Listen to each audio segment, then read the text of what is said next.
আসসালামু আলাইকুম, শুভ দুপুর সবাইকে।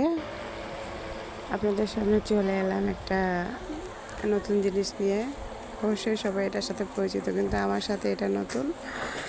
শীত আসতেছে কদিন পরে, রোদের ভিতর বসে রান্না করব মাটির চুলায়, এই জন্য চুলাটা তৈরি করতেছি। আমি এই চুলার উপরে যে ঝিক থাকে ওইটা পারি না বানাইতে, এই কারণে গ্যাসের চুলার ঝিক বসিয়ে দিছি।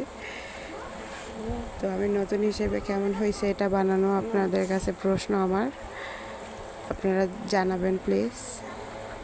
আপনারা সাপোর্ট না করলে আমি তো আগে বেরোতে পারবো না, আমাকে একটু সাপোর্ট করেন। আর চুলাটা বানানো কেমন হয়েছে নতুন হিসেবে আমাকে জানাবেন। আমি যেহেতু জিগ বানাইতে পারি না, এই কারণে গ্যাসের চুলার স্ট্যান্ড বসাই দিছি।